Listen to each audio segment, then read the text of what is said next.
messing up the whole anti-Semitism row. And I think that the reason for that is they do have a blind spot when it comes to Palestine and Israel, and as a result they get language wrong.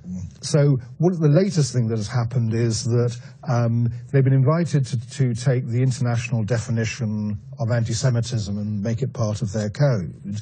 And they're rejecting several of the clauses. Now, there's one clause, for instance, which I can understand them rejecting, which simply says it would be anti-Semitic to accuse a Jew of putting Israel before their own country.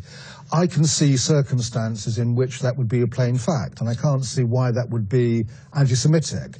However, as far as Labour's concerned, the easiest way is to swap the international code in its entirety. But it's the example, the one that seems to have kind of caused the most fuss is the removal of the example linking anti-Semitism and comparisons to Hitler, comparisons to Nazi Germany. But the argument goes, actually, if you look at what Israel has been doing with the Palestinians for decades, you know, there has been almost a sense of segregation. It's very arguable that in Israeli law, Palestinians are second-class citizens, and actually there have been any number of prominent Israeli Jews, in fact, who have made the comparison between the modern state of Israel and Nazi Germany. Well, I think that's problematic. I think you're going down the same road, because I think that's the problem with Labour. I mean, I think Nigel's right about the blind spot, but I don't think it's a matter of language, because I think there is a way in which a lot of young Corbynistas, or whatever you want to call them,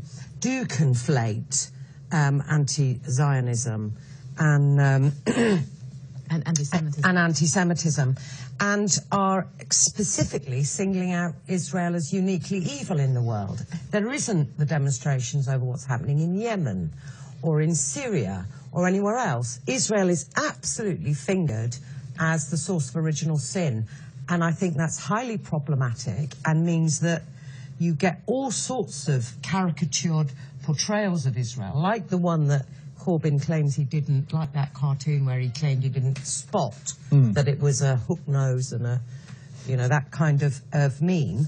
I think we are suffering a consequence of a vilification of Israel, and Labour disingenuous selection of that international code on the basis of some sort of free speech, which is what you're suggesting, I think is very disingenuous, as the Labour Party has no great commitment to free speech.